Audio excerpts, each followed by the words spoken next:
भुजबळ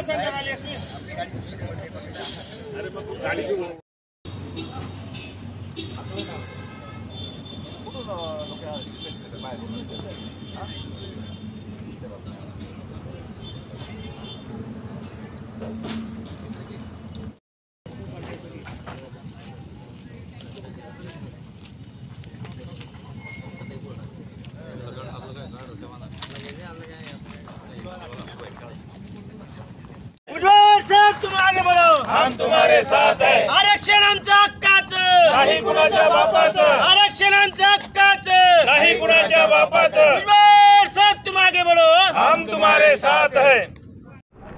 अखिल भारतीय महात्मा फुले समता परिषदेचा उद्या सायंकाळी 5 वाजता एल्गार महामेळावा या ठिकाणी आयोजित करण्यात आलेला आहे।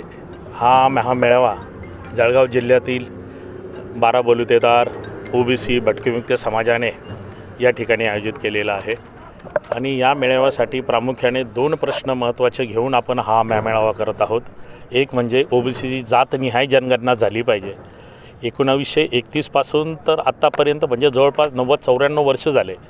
या 90-94 वर्षामध्ये ओबीसीची जनगणना ह्या भारतामध्ये झाली नाही, म्हणून पर्यायाने मग शासकीय बजेट असेल किंवा मग न्यायालयीन कोर्ट कचेऱ्या खटले न्यायालयीन खटले असतील, यामध्ये ओबीसींची ठोस स्वरूपाची आकडेवारी नसल्याकारणाने न्यायालय निर्णय घ्यायला अडचणीचं होतं आणि बजेटमध्ये तरतूद करण्यासाठी प्रशासनाला अडचणीचं होतं।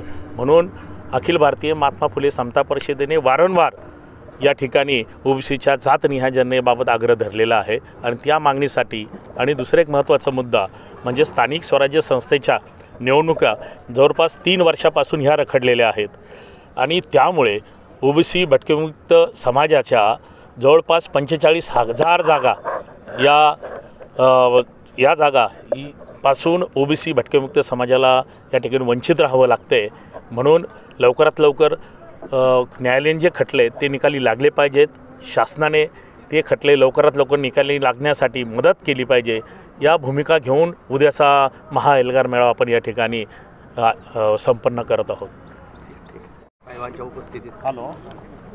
भुजबळ साहेबांच्या उपस्थितीत अखिल भारतीय महात्मा फुले समता परिषदेच्या वतीनं या ठिकाणी ओबीसी आणि भटके विमुक्त जमाती यांचा महाएल्गार मेळाव्याचं आयोजन या ठिकाणी करण्यात आलेलं आहे। कर्डक साहेबांनी आता याच ठिकाणी सांगितलं की ओबीसींची जनगणना झाली नसल्याकारणाने त्यांची संख्या किती आणि त्यांची संख्या ही मोजली गेली नसल्याकारणाने त्यांना सुविधा आणि आरक्षण देताना अडचणी निर्माण होतात। मित्र, एक दुर्दैव आहे की या देशामध्ये प्राण्यांची गणना होते, गाढवं मोजली जातात, माकडं मोजली जातात, पशुपक्षी मोजली जातात, तर त्याच्यापेक्षा सुद्धा हीन वागणूक आमच्या ओबीसींना आणि दलित भटक्या विमुक्तांना या शासनामार्फत देण्यात येत आहे। अरे आमचे जर माकडं मोजतायत, गाढवं मोजतायत, तर आमची ओबीसींची जनगणना करण्याला तुम्हाला अडचण काय? परंतु सरकार कुठेतरी वेळकाढूपणा करून ओबीसींना तोंडाला पानं पुसण्याचं काम या निमित्तानं करतं। त्या गोष्टींना वाचा फोडावी आणि ओबीसींची जनगणना करण्यासाठी या शासनाला भाग पाडावा, याच्यासाठी हा महाएल्गार मेळाव्याचं आयोजन जळगाव जिल्ह्याच्या अखिल भारतीय समता परिषदेच्या संपूर्ण उत्स्फूर्त अशा कार्यकर्त्यांनी स्वखर्चातून भुजबळ साहेबांची तारीख घेऊन त्यांना विनंती करून जळगाव जिल्ह्यामध्ये या एल्गार मेळाव्याचं आयोजन केलेलं आहे।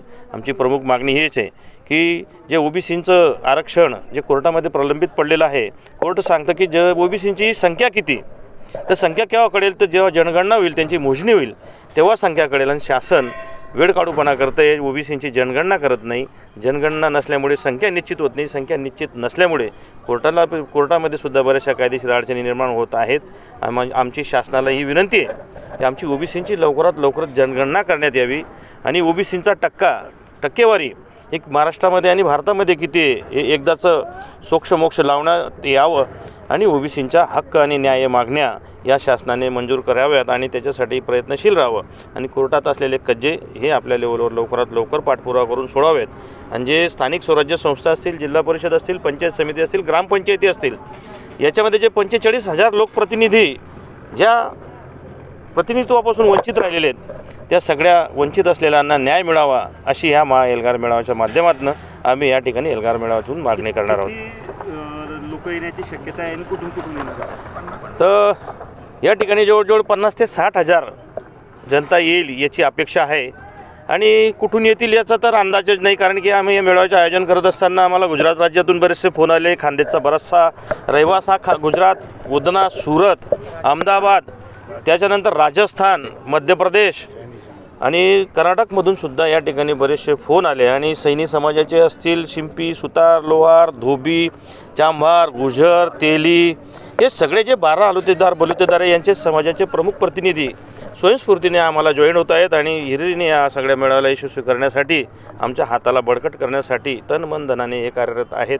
उद्याचा मेळावा हा खरंच कोणाची दृष्ट न लागावी असा मेळावा होईल आणि जनसंख्या या ठिकाणी अफाट राहील. मला नाही वाटत की पटांगण त्यासाठी पूर्ण पडेल, परंतु साहेबांवर प्रेम असणारी संख्या भरपूर आहे आणि साहेबांची जी न्याय्य मागणी आहे.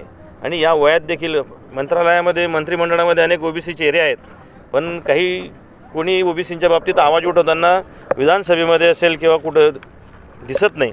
परंतु भुजबळ साहेब कुठल्याही पदाची किंवा कुठल्याही लालसेची अपेक्षा न ठेवता सतत ओबीसींचा लढा अविरतपणे सुरू ठेवत या वयामध्ये देखील, वयाचा 70-75व्या वर्षी देखील ते एक तरुणाला लाजवेल अशा पद्धतीने संपूर्ण महाराष्ट्र पिंजून काढत आहेत. आणि भटक्या विमुक्त असतील, ओबीसी असतील, यांची सगळ्यांची एक वज्रमूठ या ठिकाणी तयार करून पूर्ण ओबीसी समाजाला न्याय देण्यासाठी या ठिकाणी प्रयत्नशील आहेत. आणि त्याचाच परिपाक म्हणून की भुजबळ साहेब हा भटक्या विमुक्तांचा आवाज आणि ओबीसींचा आवाज उठवतो, म्हणून त्यांना खूप मोठी आयुष्यामध्ये किंमत देखील मोजावी लागली, तुरुंगात देखील जावं लागलं. इव्हन एवढंच नव्हे तर आता त्यांना पाडण्यासाठी खूप मेटाकुटीचे प्रयत्न केले गेले, परंतु त्यातही ते निवडून आले.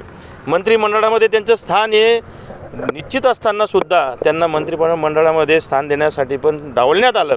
तर ह्या सगळ्या गोष्टींची पर्वा न करता एक